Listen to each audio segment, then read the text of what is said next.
Hey guys, so tonight the focus is on figuring out where the flow separation is happening. Um, I made some roof transitions. I showed you a quick video on that. I didn't go into a lot of detail on that video because honestly I didn't have a lot of time to work and I just wanted to get it done. So I just did a couple, summary videos. Tonight I'm going to show you a little bit more on the decisions that I'm making and why I'm making them, and then I'll give you a before and after. This is something I haven't seen done on this particular manifold or similar single plane manifolds, but I am going to reduce the effective runner length a little bit by doing this, but you're going to see why, and I think you'll be very surprised at what we're going to see in improved flow figures. I'm very confident in what I'm about to do is the right thing for the manifold. And, literally the worst case scenario is I'm out the money and I have to buy another one because I screwed something up. Don't think that's going to happen. I'm using a lot of math and a lot of science. I know you guys sometimes laugh at that, but I'm using a lot of that to make these decisions, and that's how we do it. So testing, real world testing, math can only get us so far. So the heads were developed with math initially to get a baseline on where I wanted it to go, and then you develop it by flow testing and that kind of thing, and velocity testing. So what I'm going to show you today is we're going to start out. I'm going to do a video. I'm not going to stop the video. I'm just going to keep it rolling. I'm going to turn the flow bench on. So I'm going to sit you down, turn your volume down a little bit. And what you're going to see is I'm going to run the pitot tube right here. Okay. So you're going to see in the video, you're not going to be able to hear me talking. So I'm not even going to try. And honestly, I don't have the editing skills or the time to try and do a voiceover. So what I'm going to do is show you, because a picture is worth 1,000 words. So the pitot tube, if you look, I'm going to run it right along here. You're going to see me run it down this wall. And then you're going to see me kind of running it slower and slower further in. Okay? You're going to see that I'm going to have quite a bit of velocity, and then it's going to start to slowly tail off until it is completely gone. No flow, completely stagnant air. That's because for about an inch behind this wall in this upper area where all the airflow wants to be, so the air is coming in here, it's wanting to come around this corner, which is why I radius that entire edge there. Let me see if I can get a better angle for you. Where's my flashlight? So you can see I completely transitioned the air.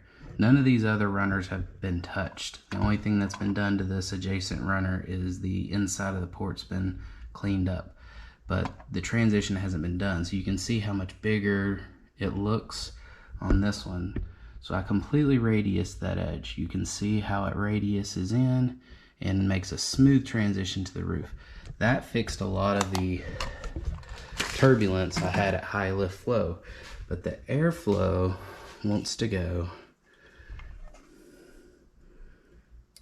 round here on the roof, hug this inside wall all the way to this pinch point on the inside wall, and then it goes straight across into the middle of the port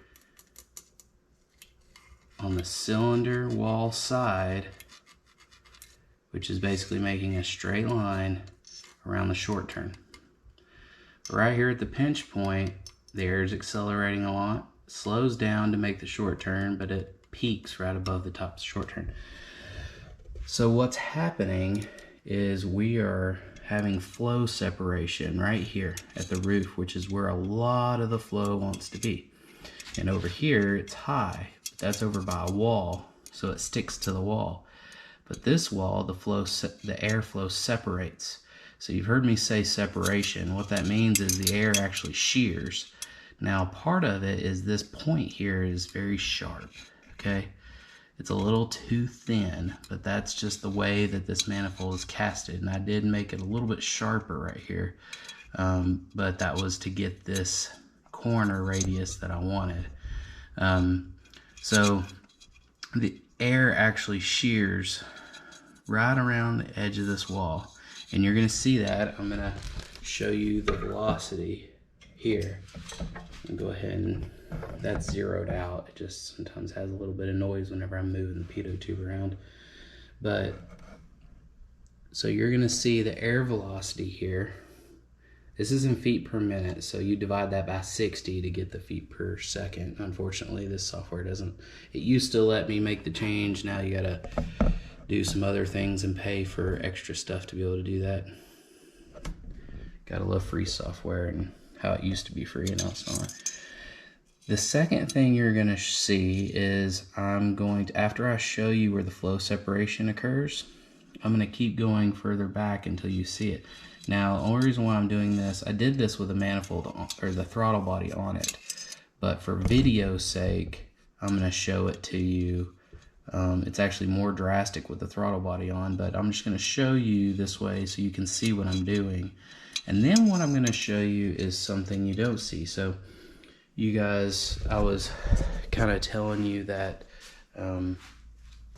when you bring the air in and it has a sharp turn like that and it shears and you have flow separation, you create eddy currents. Eddy currents are basically like little vortices. Basically the flow is separating and it creates these little eddy currents. Well, those eddy currents generate a low pressure area on the inside and then a high pressure area on the outside. And the airflow that's coming in, okay, when it hits that, it disturbs its laminar flow, okay? As long as you're below 330 feet per second, air will behave like water, like an incompressible fluid. So you can really see what it's gonna do and predict what it's gonna do. Once it goes above that airspeed, it's not predictable. The Reynolds number goes crazy, and even advanced computational fluid dynamics software struggles to really simulate the effects of airflow at high velocities. So one thing that you'll also see is when the flow separates, it's not that fast. It's not going 330 feet per second. And just so you guys can see a baseline, so when you're looking at this, so when you're doing this calculation, you know, 19,000 feet per minute divided by 60 is 316 feet per second. So somewhere in there, that 19,000 range is kind of what I target. 19,500 is 325 feet per second. So when you see the velocity probe, you'll never see it get close to 19,000 anywhere inside this port. What you will see is somewhere around 14,000 at its peak, and 14,000 divided by 60 is 233 feet per second. So we're not even close to breaking that laminar flow air. But what's happening is because of this sharp turn here, you have pressure changes, and those pressure changes disrupt the laminar flow ability of the air. And that's why this is smoothened out to help with making sure that that airflow doesn't separate from the wall. And then here, what you're gonna see that second time around here is the last thing I'm gonna show you is I'm gonna pull this right here. Okay, sorry. I had to stop and do something real quick for my wife. So I don't remember where I left off, but basically I'm gonna do two tests, okay? The first thing I'm going to do is I'm going to show you flow separation and what it looks like on the actual pitot tube itself. So you're going to see it, you're going to have flow, it's going to go away, and then you're going to have nothing. So that is what's a low pressure area. How low do you think that pressure gets? Well, you'll see. And you'll see it in inches of water. So go back to software. So right here, this is the differential pressure that the pitot tube sees. Ignore the CFM. Okay, the CFM is calculated based on airspeed and cross-sectional area. So this is based on the CFM if that were the velocity at my pinch point in my cylinder head, because that's the last thing I was testing. But ignore CFM. Really all we're focused on is velocity and differential pressure that the pitot tube is seeing. That's how the differential pressure is how it's calculating airspeed. I did a whole video on that many years ago. So we'll reset here, and I'm going to turn the bench on, and I'll start the test. The second test you're going to see, and I'm not going to stop the flow test, you're going to see I'm going to bring this pitot tube right here on this edge, and you're going to see that go negative. And what that is that low pressure air pocket that this is being created. You don't see it by the naked eye, but there's a huge air pocket being created right here where the air wants to be. Instead, it's being forced to take a longer path around this back wall. I think once I lay this wall back and gain that flow back and get rid of that air pocket, that low pressure air pocket that's basically creating it's a low pressure area, but it's creating a vortex, an eddy current, and that eddy current's creating a high pressure boundary layer that's pushing the air against that wall. I promise. And I'll prove it once I do the port work. But this is the before, and I'm gonna go do the flow test. I'm gonna turn the bench on, so it's about to get loud. Put my ears on wherever I put them.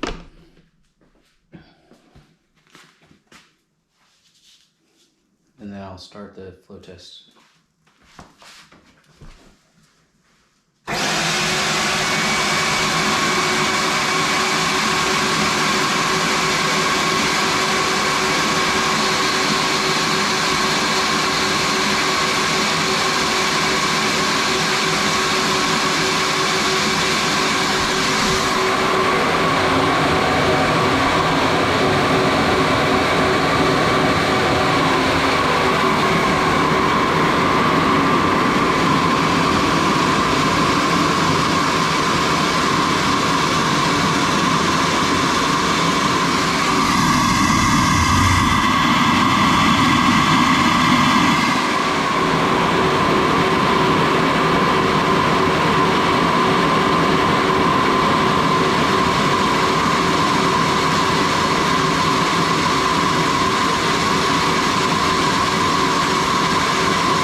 So what y'all just saw, when it went negative, that was when I was right here at the peak, and I rolled back about 2 inches back there. It was completely negative, about -3 inches of water, which is significant. And then what I showed you, that very last bit before I shut it off, was turbulence, okay? You saw where it went up to like 19,000 feet per second, which is perfect. And that was when I moved it further back. I kept going past where the flow separation was reattaching to the wall. I know you can't really see. So I got the spark down in that port. Oh, it's hard to believe. See if I can do this with one hand. So this is where it was going negative. And I kept going about 2 inches in here. It was negative. See if I can see it there. And then as I got further down in the wall port here, about right here is where it was exactly 325-ish feet per second, which is where the air finally reattached to the wall. That was all the way basically right here, right before the short or the pinch point, right here, the wall. So this entire effective runner length, this part of the wall, this whole entire wall here, was creating several vortexes that was pushing the wall, pushing the air against this wall, and we were not getting flow here. That's why the airspeed is so high on this wall. It's because it's not getting to use the whole port. I'm going to attempt to fix that. Stay tuned. Hey guys, so I'm going to start working on this wall. We're going to do a 15-degree layback. So looking at doing the velocity testing, where the bottom of that Sharpie mark is where flow separation kind of stops on the other side of the wall. So it's up in this top corner, which is where a lot of the airflow wants to be. The airflow's so low down here, it's able to make that turn without being separated. So some of you asked in the past, and I've heard this question a lot: how do I get a 15-degree or any kind of angle when you are working with this kind of shape? I can't get a protractor in there. Well, this is where you kind of leverage technology, okay? So this is a digital protractor. So let me adjust my screen here, see if I can get you to see this. So what we're gonna do is we're gonna zero. This is a free app, that's why there's ads up in the corner. But I do a lot of reverse engineering research, so they think I need to know about this Rev.3D. So anyway, we're gonna zero it right there, and then we're gonna run this back 15 degrees from our midpoint, approximately. So that line is 15 degrees from that wall. Okay, so this is a digital protractor app. So it's a very helpful tool, and you can do this on a piece of paper and then use a piece of cardboard, but this digital one makes it a whole lot simpler, and that's a free app. Just look up a digital protractor, and then you can use the camera version and get a pretty precise measurement. Or you can just use a normal old school protractor and do it like that and use a go, no go gauge. So I'm gonna get to working. That's my grinder tip of choice for this specific job. I don't know if you can see that very good or not. Anyway, this is what I used for pretty much the entire cylinder head. This is what the old one looked like. after 200 hours of grinding.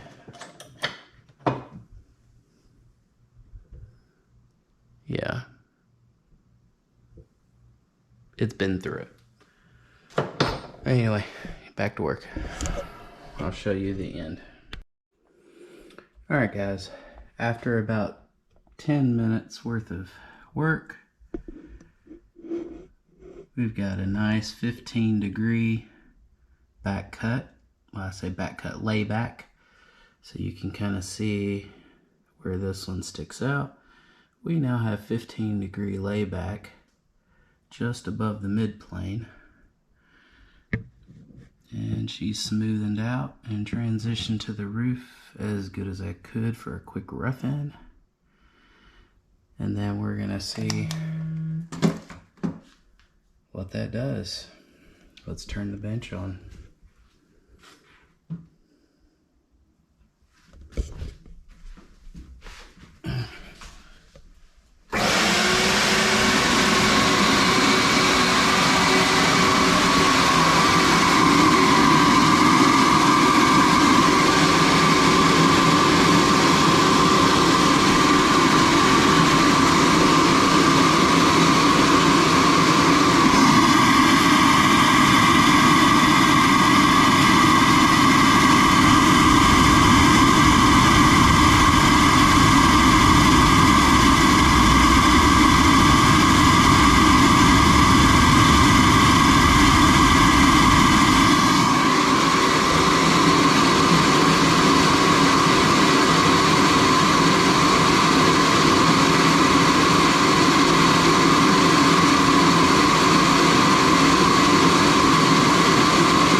So what we saw there is where it used to be right here at the transition of the roof.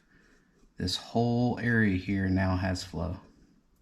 Now, if I get right to the tip of this corner where it's kind of a sharp edge right here, yeah, you're gonna have flow separation there, but it's very small.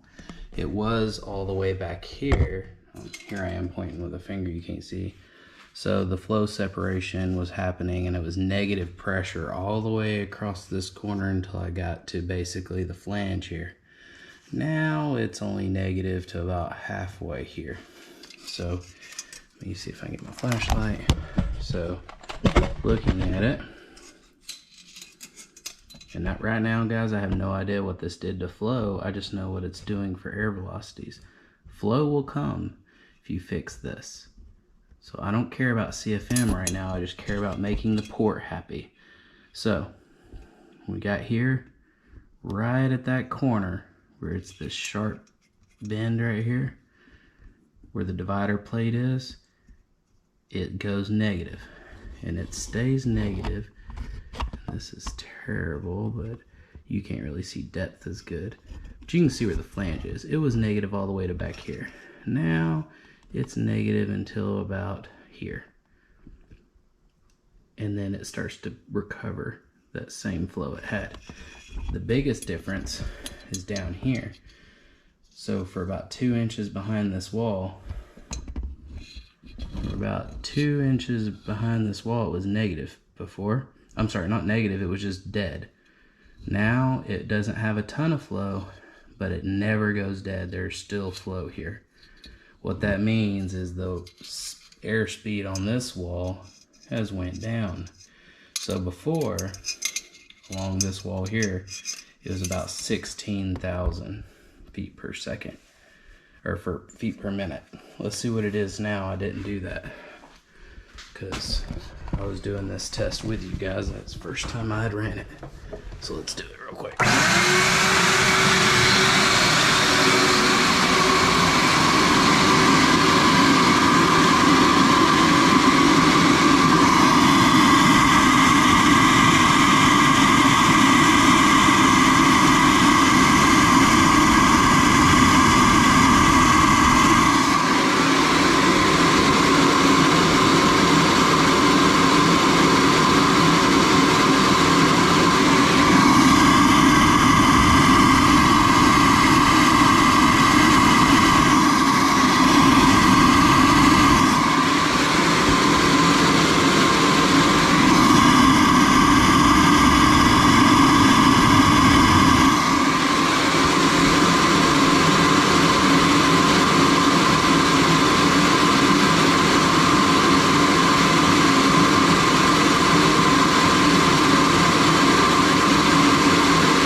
What you guys just saw, and I witnessed it the same time you did. So I'm going to turn the camera off and do a whole lot more with a lot more controlled velocity map and start mapping it all out to see if there's anything else I need to do. But I'm about to see what the flow is here in just a minute to see if it changed at all. Now, one way you can tell flow changes is by seeing inches of water. I did not move my bleed valves. Inches of water, if it comes down, flow's going up. It came down. So how much? Only about ½ an inch of water. So, but that doesn't necessarily mean the same thing at different lift values. So right now I'm at 500 thousandths lift, and the reason I'm at 500 thousandths lift is because that's right before the port goes turbulent. So I want the rest of the port to be very happy, but at the highest amount of flow it can be, and happy, stable at 28 inches of water. Because right now I'm trying to develop the manifold. The cylinder head is developed. It is in my opinion, as good as it's going to ever be. But it gets disturbed with this manifold. So I got to get this manifold, which is currently speeding up the air, disturbing the pinch point, disturbing the short turn. Is it speeding up the air? Because, I mean, that is a huge cross-sectional area, much larger than the actual cylinder head. So you're like, oh, why is it speeding up the air? Well, what people don't understand is when they get this huge manifold, they're like, oh, this manifold is ginormous. I mean, look at it. There's no way that's a restriction to airflow. But what they don't understand, and what the novice doesn't understand, and this is why I'm doing videos and not just doing this on my own and not sharing knowledge, because I'm all about knowledge, and I'm all about learning, and I'm all about sharing that knowledge to others. Again, I don't make any money doing this, but for those who are interested and want to listen, maybe you'll learn something. So, and I learned stuff from you guys. So anyway, the reason, because this is such a huge cross-sectional area, is these areas here that are undeveloped as cast do not suit this cylinder head. Every cylinder head is going to need a different shape here to maximize the port. Okay? All right, so that's what I'm doing here. Because the air separates, okay, the cylinder head flows a lot of freaking air. And because of that, it's drawing a lot of flow through here, and the air is separating across here. And it's creating these little eddy currents. And that eddy current was going all the way through here. Now, obviously, this is the outside runner, but you get what I'm saying. This corner here, this corner radius here, as it comes into the flange, it was literally a dead area. That whole part of that port was unavailable. From the bottom of the port to the top, this whole half of the port wasn't doing any work. No work. It wasn't allowing airflow. So the effective cross-sectional area was smaller than the cylinder head.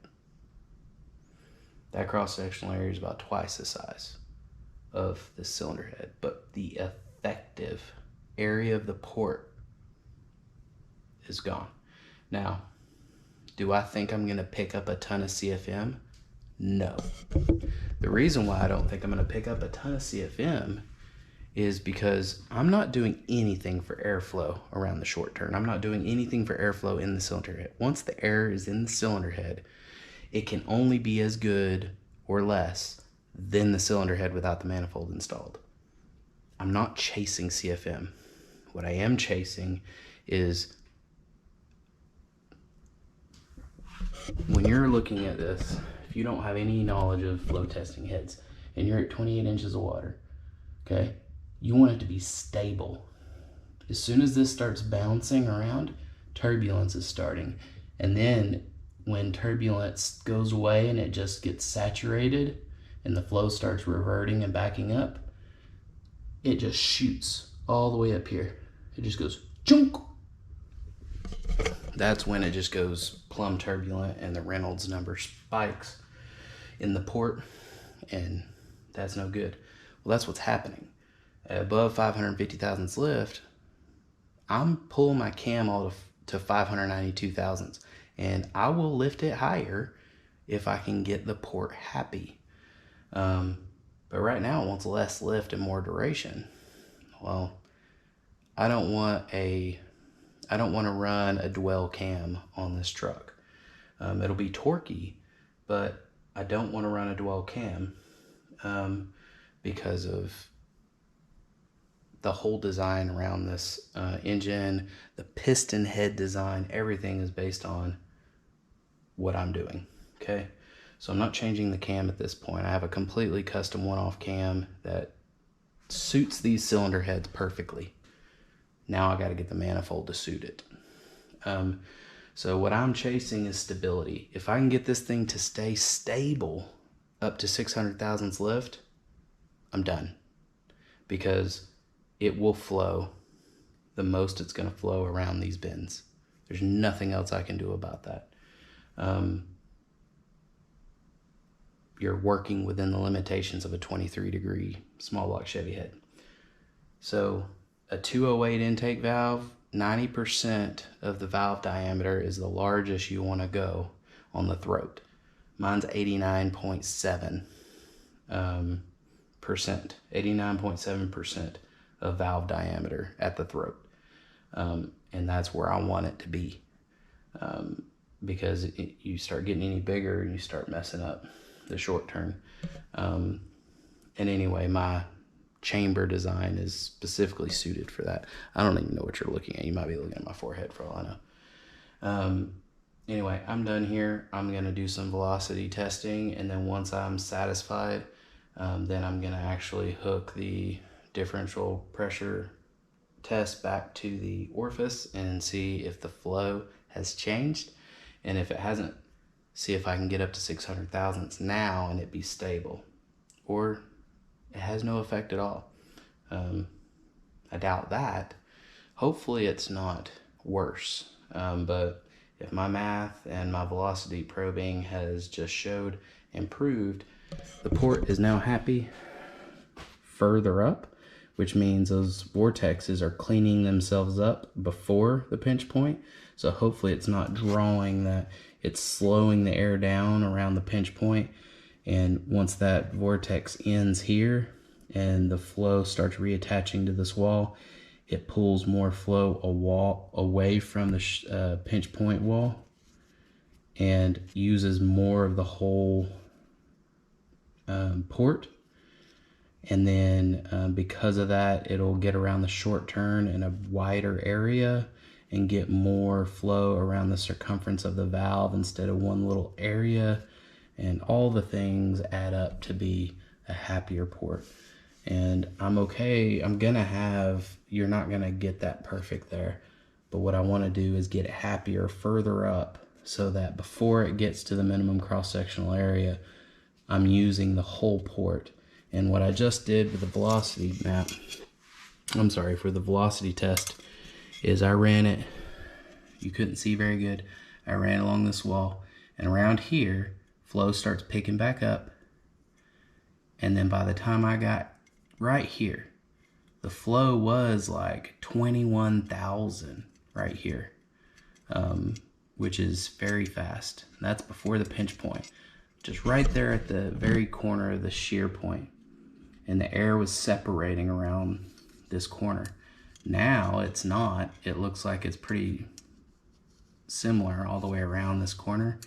And then I have more flow on this side, about 10 to 12,000 feet per minute. And then over here it was like 16 instead of like 21. So that tells me I'm using more of the port and I'm pulling more air around here. And the whole idea here is to slow down the air around the pinch point, slow down the air around the short turn. If it's going slower, doesn't mean it's gonna flow less. It just means it's gonna make that turn better. 23 degrees sucks. That's why LS stuff, 15 degree stuff, 12 degree stuff, and that's why freaking Mopar, I'm a Chevy guy, but that's why Hemi heads are so good, is because valve angle. They're just great. Anyway, let's see what we can do.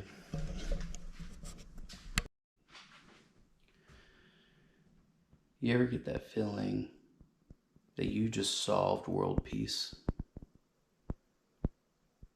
Yeah, I've got that feeling right now. It's a beautiful thing when math and practical application and testing and a little bit of knowledge and a little hypotheses show themselves all at the same time. Let me show you what we got now. So you can see down in there the difference between the two. You can see how this one sticks out. That one is now at a 15 degree back lay down, I guess I could pull that off. You can see a hell of a lot better. So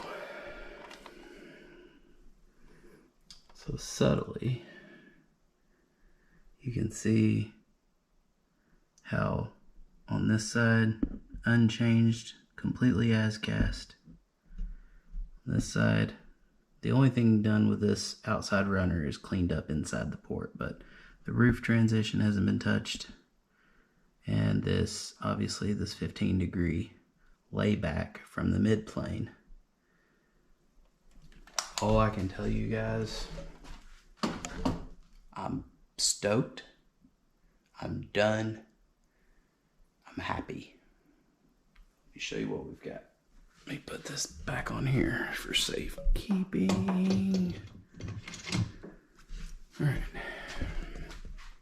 So this was the other flow numbers from a day or two ago whenever I posted that last video. And sorry, I'm trying to fix the camera. This is what we got now. So this NM means not measured, which means I didn't get a flow at 450 thousandths lift, so there's no comparison here. And then anything above 650 thousandths was like just backed up, and it was like dropped 100 CFM, like it was disgusting. Let's just say this thing is smooth as glass. No turbulence. Completely gone.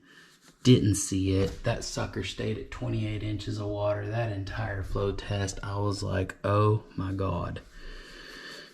That's when I was doing the velocity mapping. And then I was like, shoot, let's put it on the flow bench. Or I mean, not put it on the flow bench, put the digital differential pressure manometer on the orifice and let's see what flow is. Alright, so at 200 thousandths lift, it lost 1 CFM. I call that nothing. That could be the air density in the room impacting. I know people say density doesn't affect velocity. Well, those people are idiots. It does affect volume flow going through a pitot tube. So air density could be this. This is 1 CFM. I call that almost nothing. At 300 thousandths lift, we picked up 13 CFM. That's pretty crazy. 400 thousandths lift, we lost 2. Again, not really sure what happened right here, but lost 1, picked up 13, lost 2. Okay, something is happening at that lift that it's just not happy with. And this is where my flow or my cylinder heads really come alive, is at 400 thousandths lift. So they didn't really light that much up. So something here is still not super happy, but it wasn't turbulent. All right, and then again, I said 450 thousandths lift was not measured. 500 thousandths lift, we picked up 2. Call that almost nothing. And this is where it went turbulent before. So anything above 500 thousandths lift, it went turbulent. I said 550 here, or 600 here. That's correct. I'm sorry. The last fixing that roof moved the turbulence from 500 thousandths lift to 600. So it cleaned up 550. And you can see that here. So at 500, it picked up 2. I call that pretty much nothing. At 550 thousandths lift, 270 versus 274, picked up 3. Again, okay, maybe there's a little something there, but still not a lot. This is where that 15-degree layback fixed everything. 600 thousandths lift, no more turbulence, 14 CFM more, 273. I'm pulling this to 592 thousandths lift. I'm starting to think I can go a little bit more. Maybe I'll put a 155 rocker on it. I don't know, feeling cute. So 600 thousandths lift, it's still happy, 273. And actually, I didn't put it in here, but like 525 thousandths lift, this was like 4.85, 4.88, something like that, which is actually like 276, 275, so it actually picked up a couple right between 5 and 550. But anyway, 600 thousandths flat as glass, 14 plus positive CFM, 273 CFM, and 650 thousandths lift, smooth as glass. It backed up a little bit, but there was no turbulence. The flow bench was 28 inches of water. It still wasn't as good as at 600, but I mean, guys, we're not talking a lot here. What's that? 5 CFM. So, you know, not a lot of loss there, but we're up 12 CFM over here because of the turbulence. And then just to be cute, because I wanted to see when this thing went turbulent, guys, it didn't. I took this thing to 700 thousandths lift, smooth as glass, and it was the same. It didn't pick up any flow, just it's maxed out. It will not flow anymore. 273 CFM at 600 thousandths, and I mean, 275 CFM was my target, but I'm telling you guys that 2 CFM, I'll give it to them. We're at 274 here, and it does pick up a touch between 550 and 6 and then drops off. So it probably is 275 somewhere in the mid here. So I'm going to call that nailed it. Now I just got to make all the fun part of development's over for now. I got to make all 4 of the inside runners look exactly the same, and then develop the outside runner. But before I do the outside runners, I'm going to flow one before I put that 15-degree layback on it. So I'll flow this one, and then I will flow this one and see what that 15-degree layback does on the impact to the outer runner, and see if it helps or hurts. And if it only helps the inside runner and hurts the outside runner, you know, it is what it is. You can't have your cake and eat it too all the time. There's always a give and take. You can't always just get, except for in this case, that was nothing but a win in my opinion. Being down 1 here and down 2 here, that's nothing. I mean, I didn't really I picked up 2 here and 3 here. Again, that's not really much. But this 14 CFM, I mean, guys, you know, I don't know what the average here is, but just to say, you know, 14 CFM, just to give you, let's see, 14 CFM, let's see, multiply that by 0.257 times 8. This is a guesstimate, but if you gain 14 CFM on all 8 cylinders, that's 28 horsepower. This is why we do this. 28 horsepower, okay, is what 14 additional CFM is good for. Now again, that to get 30 horsepower, you would have to be an average of 30 higher. So we're not exactly that here, but this is why we do it. People are like, you can just throw more boost at it. Throw more boost at it and it'll make up for that. Yes, but then you're running more boost. Make the thing. My battery died on my GoPro. I recorded in 4K and I meant to do 1080p. 4K just zaps the battery.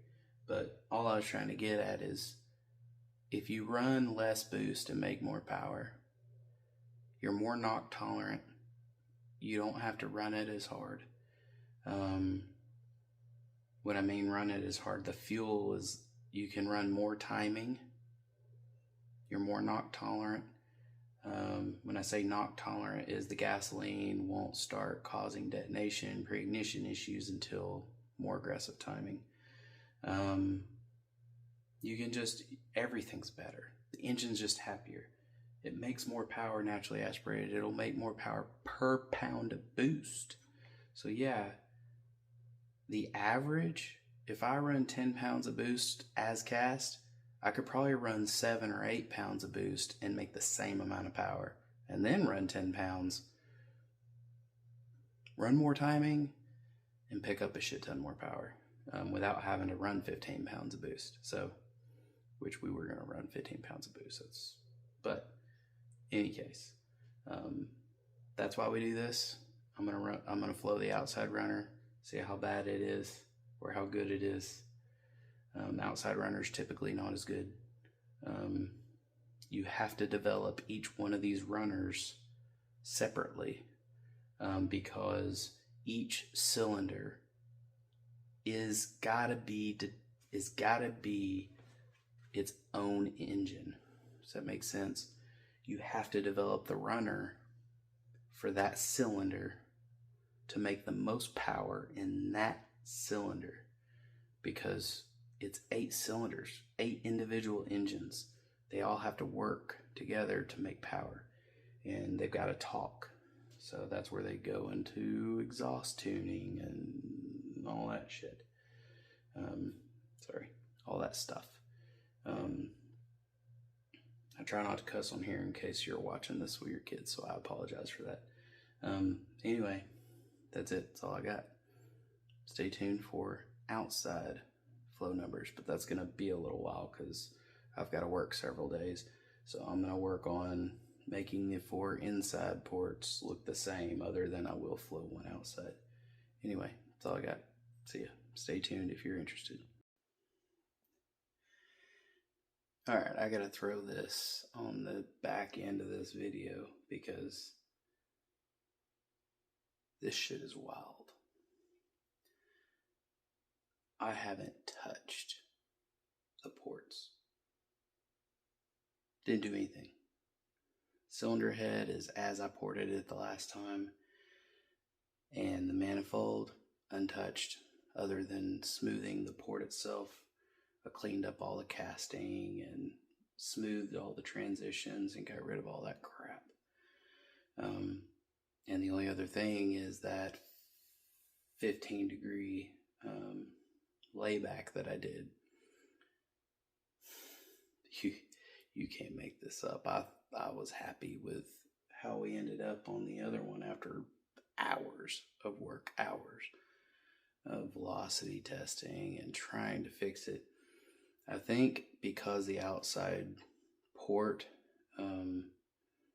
slows the air down more efficiently, the inside ports want to flow too much, and it's causing some flow separation.